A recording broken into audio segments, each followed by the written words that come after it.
Welcome to the newest episode of Saved by the Books, where two ladies with opposite reading tastes discuss all things reading.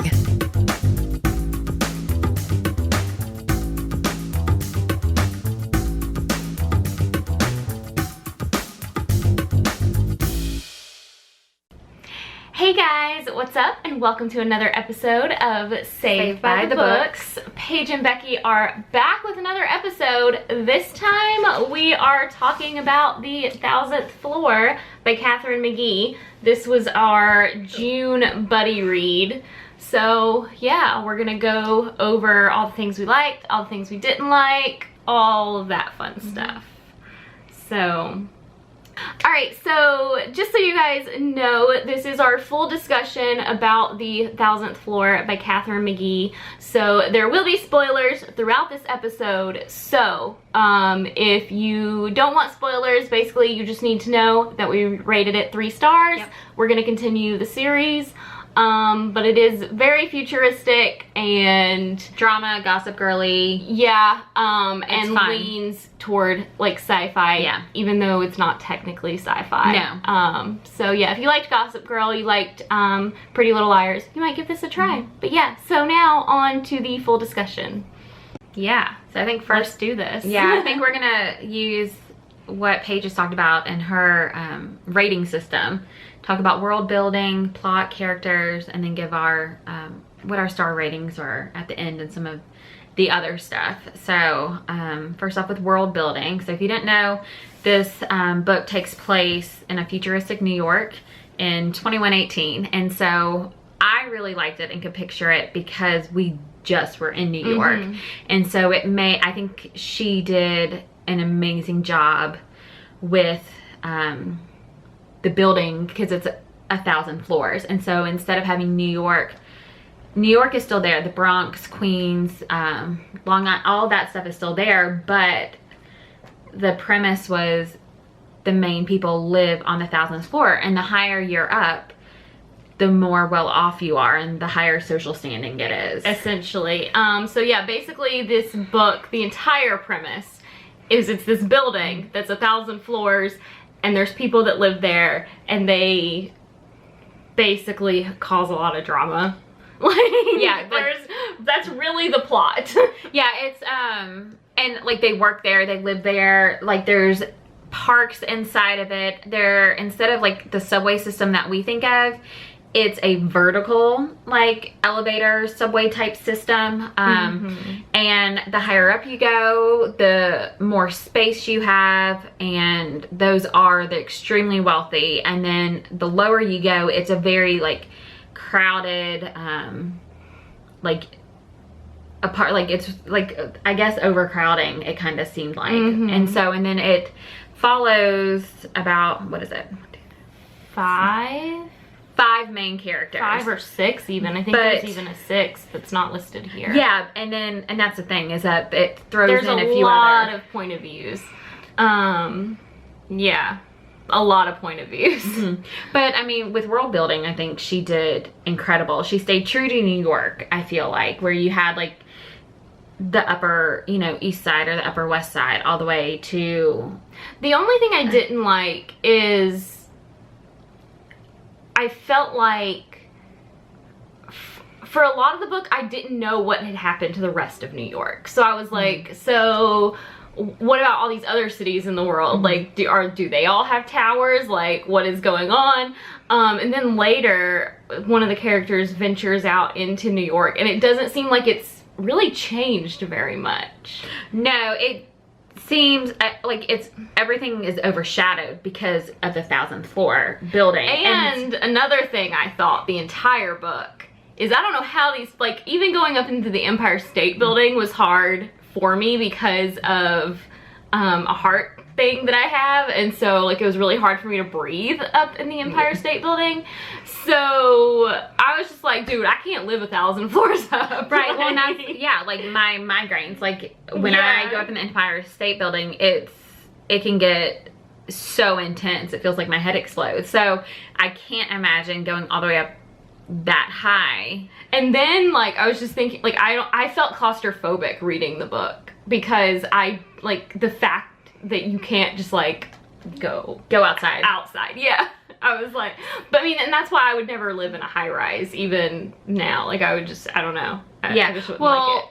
I didn't feel as much claustrophobic because she created it where it was large enough to actually have parks where you could actually like train for a half marathon. Like one of the girls runs half marathons, or it was mentioned. And so I wouldn't say you could literally train for a half marathon by running in a circle of a mile, 13 times. I know, but still, it would have to be a large enough park for a track to be that big. Yeah. Because it was big enough where there were trees growing, and I mean, and they would pump in like they would have like artificial sunlight, and there were animals like type of deal going on. It was really weird, and that's why I could picture myself. See, for me, I could picture it. For me, it was hard to picture because it was like, I don't know. Well, it's very weird. I also really loved Jetsons growing up and always wanted that whole lifestyle. So maybe that was one of the things. Not that they have, they have these pods that take them places within, like it's kind of like an Uber situation, and so they don't have to get on the subway. So, and that's one of the things, like it's very reminiscent of Gossip Girl society, and which is how it was marketed. And it was. I mean, it lives up to its marketing. Right. That's a Gossip Girl in 1,000 years. I had to think of the math. I was like, my brain can't function right now. But, yeah. I don't know, but I could totally see it. But I do think having more knowledge of, I would like to know the backstory. Like, how did it come to be? And it kind of hinted at that at one point, because it talks about, I guess like New York was the first city to get a 1,000-floor building. And so other cities in the world, it almost like it, I will say that it seems realistic in that sense, because it seems like they've literally built this just because they wanted to, and it's like a new gimmick type of situation. Kind of like, I don't know if you've heard about this, but apparently they're doing something with the space thing, and you can buy a ticket to like go to somewhere in space, and it's like $1 million, you know, something crazy. And so it almost seems kind of like this, where it's like, hey, we have this 1,000-floor building, come live in it for this exorbitant fee. And I can also see with overpopulation in certain areas of the world, or in certain cities in the United States, like I could totally see this being like what happens in the future. And I think that is probably because, like, I know at one point there was a scene where they got in a car, and they're like, wait, like your family owns it's like you don't share a car with like multiple other families or whatever. So that was kind of interesting. Well, and also the one, because it's kind of illegal too, because for them to have a car and know how to drive it, like they have like a hidden spot, I think it may have even been in New Jersey, where they could go to the actual beach, and it was like a big deal for them to kind of sneak off and go drive and do that, because people don't just have that. And you know, some of them, like, I just find it like interesting, because you know, I think one had to go off to a camp type of, it was like a rehab place, and so where they didn't have access to all the technology or any of that. And that's one of the things with this, like their technology is above and beyond anything I could have pictured. I mean, and I like how, I will say this about Catherine McGee, especially like reading this, and I've also read American Royals by her, like her world building is always so just interwoven throughout the story. It's never just like an info dump of like, here's all this stuff that you need to know. It's just, it's always just like, just like little bitty details here and there. So it takes you a long time to get a picture of the world, but it's done in an organic way that I like. Yes. So yeah, just like from the very get-go, like their phone, like it's almost like that their phones are like part of their eyes, or it's kind of, it's like a contact or something.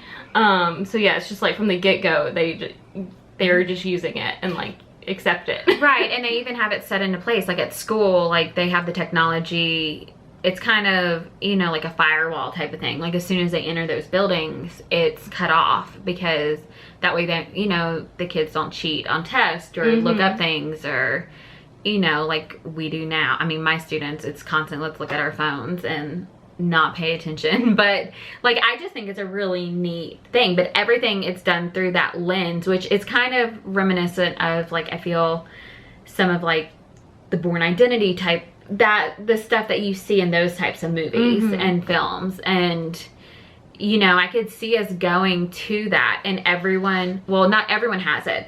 It's only those that have the money to afford it, because one of the characters actually doesn't have one and has a different way to communicate, and is put in a situation where people look down on her because she, I mean, that makes her stand out, showing that she's from what they consider a lower floor. So I don't know, I think she does a really good job, like, as learning as a kind of a writer, because I haven't picked up my stuff in forever. I think how she, like you said, incorporates everything, it is done so well, and it makes me, I'm not confused about anything. Right. Like I am in some books where it's just kind of explained to you, or just completely left out. Like, she does a really good job with it all. Right. So world building, 5 stars. Yes. So plot. Okay, so the plot is hard to determine because there's so many different points of view. There's 5 main characters, and I think that there's like a 6th point of view kind of just thrown in a couple of times. And so yeah, with that many main characters and like the book's only this thick, it's kind of hard to determine the plot, but I think it is. I liked how everybody had their own separate story, that you would still see like other characters like within that person's story. Right, and she tied them together well. Yeah. Like, and they all kind of converge at a party at the end. Right. And so I liked that. Yes. And I think one of the big things, like, you know, drugs are involved, and incest technically, so trigger warning, if you, those do affect you. There's one other thing I'm trying to think of, but I mean, so it kind of starts off with that. I mean, it's like, if it's Gossip Girl, like literally, it really like is. Every trigger that is in Gossip Girl, like there's racism, there's homophobia, there's drugs, there's alcohol, there's like young people drinking alcohol, there's infidelity, yeah, divorce, like she said, the technical incest, yeah, which there's just a lot. There is. And so but yeah, there's yeah, a lot. Basically, one of the main who's the person who's kind of introduced almost as the main character is named Avery, and her adopted brother disappeared for a year, and so the story opens on like the night he comes back, and like no one's heard from him, or, you know, he's truly like dropped off the face of the planet, and it just spirals out of control from there. It's kind of like very Gossip Girl when Serena comes back, and you know, people are wondering where she was and what happened to her, and so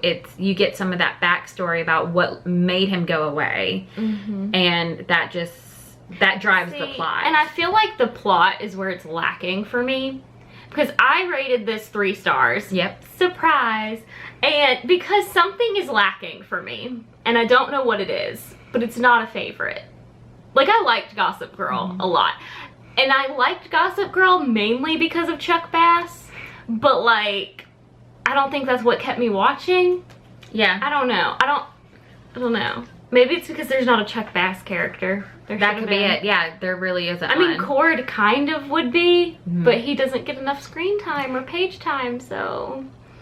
Yeah, but I mean, so Avery is the main character, like we said, and her brother comes back, but her best friend, Lita, is part of the reason why he left, and she struggles with that. She's the one that went to rehab and went through all that because of she first started taking drugs. It sounded to me, it was very similar to like what Adderall or Ritalin would be like. She took it for concentration and focus. Oh yeah, that was interesting. Just as a medical, like coming from a medical perspective, their prescription drugs were like geared toward a single person and like their balance of hormones and whatever else. Which I think which was really cool. Yes. And I really do think that like eventually, or I hope eventually, like our medical world could get to that point. You know, other than like right now, it's where you just trial a drug for 6 to 8 weeks. Right, and to figure maybe out if it might work for you. And that it won't create all these horrible side effects. Yeah. You know. But she comes back and she has, it seems like, a good relationship with her parents because she got help and all that, but then it kind of, once the issues come back with Avery's brother and all that, and she still is in love with him, and then she finds out that Avery she finds out it's all these different ways, and she just kind of becomes that typical antagonist, like that evil character. And so, and then within that, you have these characters, Iris, who kind of falls from grace kind of thing, and how she figures out I how... would pronounced hers by Eris. Is it Eris? I don't know. It could be. It probably is Eris, but we'll say Eris. Because it looks like hair. I was doing like a live write-in the other day on YouTube with a few people, and we were talking about like mispronouncing names whenever you're reading them. Yeah. It's a problem that we all have. So, and I really, really, really liked Eris. I think she kind of handled her family falling apart as well as she could in that situation.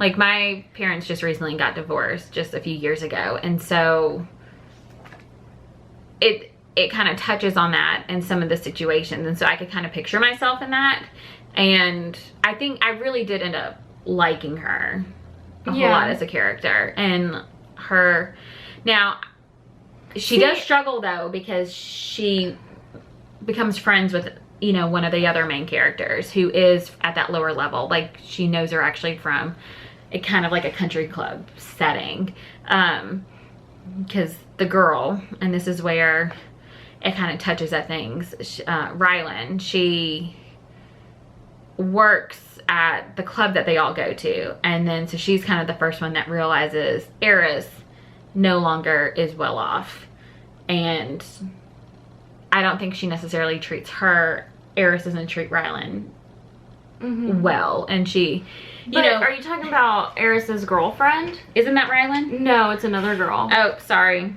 Rylan is with Cord.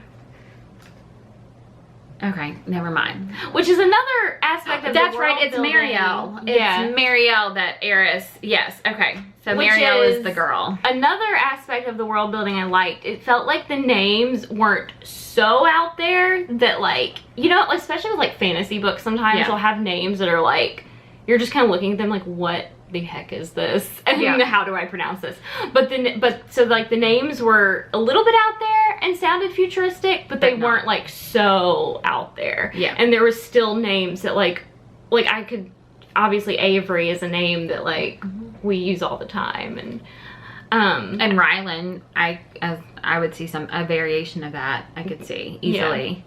So, but yeah, like, I don't know. I think how like the different pieces, like each person's plot, like it did really well. She did a good job at, for me, kind of bringing it together, but it wasn't as strong, I think, as it could have been. I think my favorite point was Lita and Eris's plots kind of converged the most, because Eris's parents split up because Eris's dad isn't really her dad.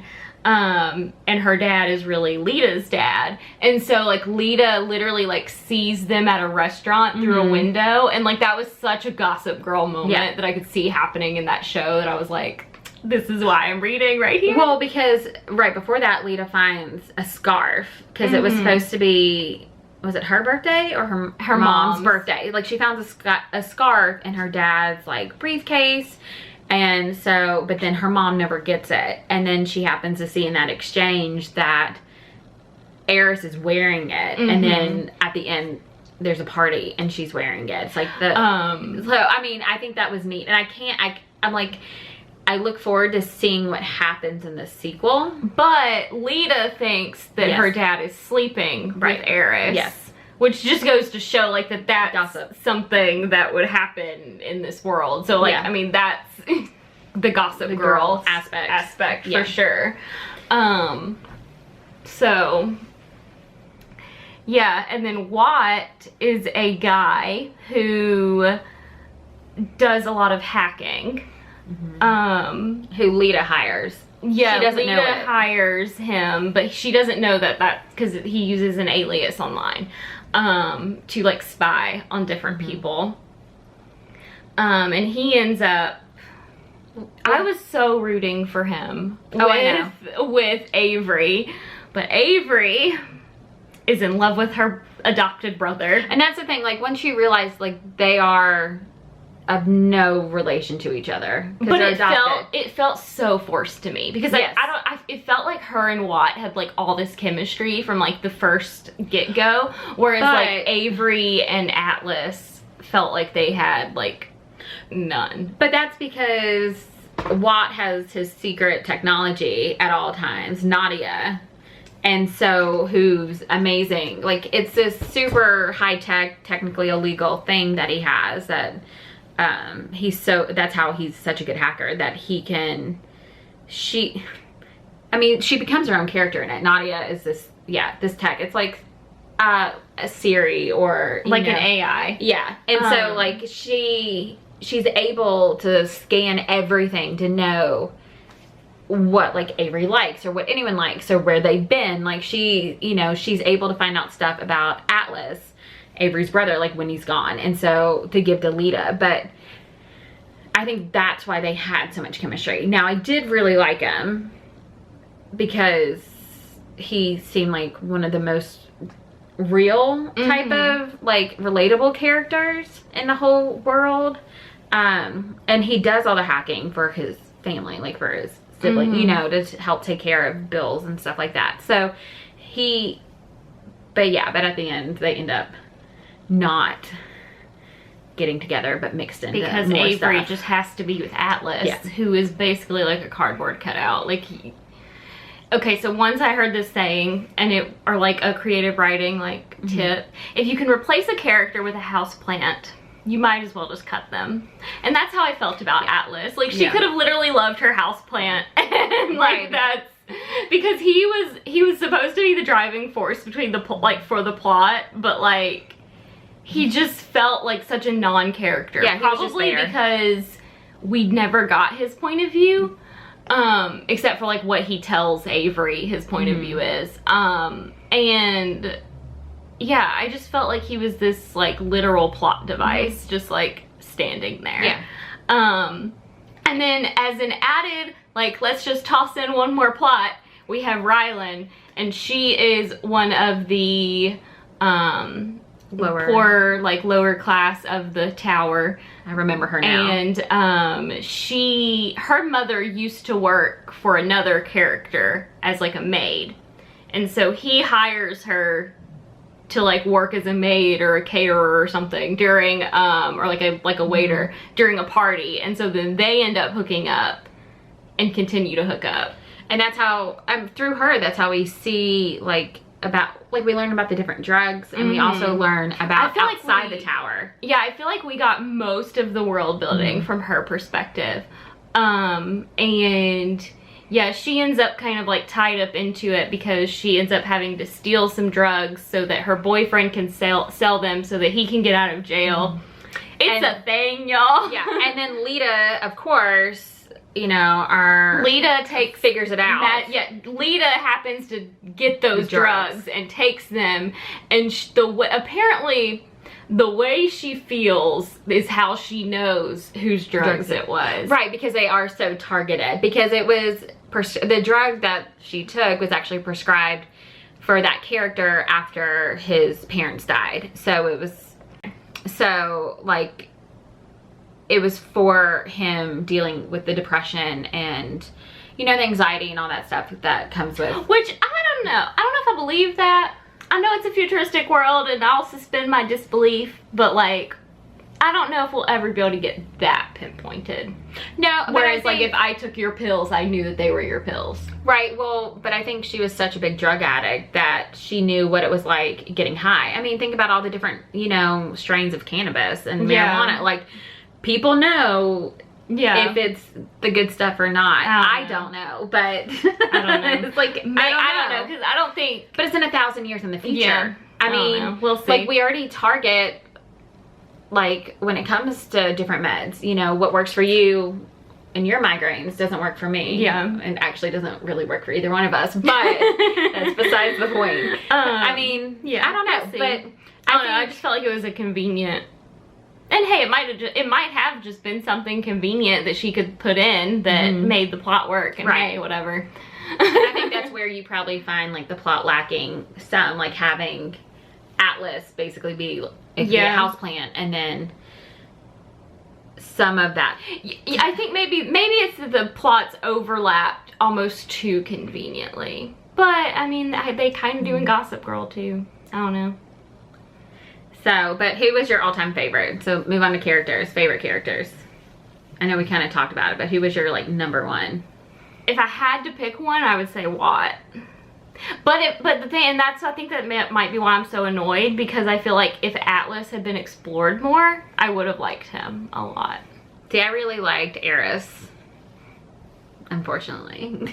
Yeah, so basically the plot converges at the end at a party, and then this blew my mind, because they go up in like a skylight situation, and I'm like, dude, you are 1,000 floors in the air. Okay, so Avery found this hidden thing in their pantry and like goes up there, and I'm like, because even the 1,000 floors, it's not, I mean, it's more than that. Like, I can't even imagine standing on the top of the Empire State Building without anything being right there, and she's on the top of 1,000 floor, and it's not it's a tiny little part, but it's where every single one's story comes together. And I'm just like, oh my god. So then Eris ends up falling because she's pushed by Leda. By Leda. Yeah, her technical sister, who doesn't know that's a sister.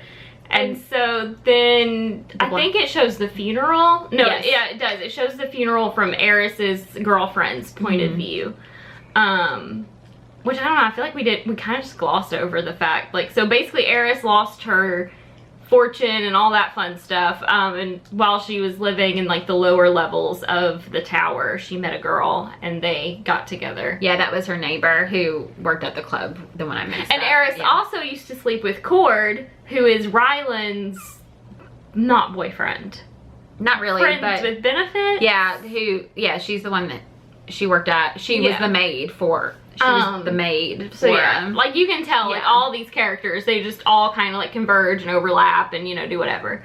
But yeah, so. And then the blackmail really begins. Like, it was always kind of there, but then at the end, Leda really. Yeah, Leda, like, lays on, like, all this stuff that she could, like, let out about all of these different characters. Yeah, so they are going to, like, keep quiet about who killed Eris. And it ends with, like, I think, like I said, the funeral, I think, from her girlfriend. Yeah, from the girlfriend's point of view. And so then there's a second one that we haven't read yet. And I mean, and Mariel, she's like, because she actually happened to talk to Eris right before they all went up on top of the building, like, they said, like, the story, the cover line for when the police came was that she was drunk and she slipped. But really, she's like, I know she wasn't drunk, she just talked to me, and she said she didn't have anything, and she was on her way to come see Eris, and so she's like, I know something's up. So neither one of us have read the second book, so we're kind of excited to read the second book. So, but yeah, like, if you love Gossip Girl and, you know, I guess Pretty Little Liars, this is a really good book. I think it's a light read. I got mine on Book Outlet. Is that where you got yours? I don't know, probably. So I would check Book Outlet because I got it for a few bucks during one of their sales. And I will say, so I'm pretty sure this was Catherine McGee's debut novel. And I have since read her newest novel, which is American Royals, and like, I feel like her writing gets better. It's nice to see like her writing and just the world building and whatnot. I would say I like American Royals more than this, but I think that's because if you guys have followed me on YouTube or anything, like, I just don't like sci-fi. Yeah, and this has that element. And this is very futuristic with a, like, it's like the sci-fi light. It's not, like, I wouldn't recommend this to a sci-fi lover, but it's enough sci-fi that, like, I already kind of don't like it. Well, that's what surprised me, because I didn't think I would be that big into sci-fi, and I enjoyed it, like, seeing how things could be in the future, like with the technology and like the medicines and stuff like that. So, but and our friend, like, when it comes to the book versus the audio, I know I saw some reviews on Goodreads that said it was difficult to follow the audio because it's just one narrator, where it would have been, this would have been so much well done, like if you had a cast or if they used different voices. Sure. And our friend Kate kind of said the same thing when she was reading, well, she was listening to it, because you do have basically 6 characters, and so to get their different perspectives, she said, I guess hard. 7, since Mariel's perspective at the very end. Yeah, there's a lot. So it's a lot of characters that you kind of need some more than one voice. And I feel it's pretty impressive. She was able. But the end pages are really pretty. Yeah, and then the sequel, it's like a black. They actually kind of look.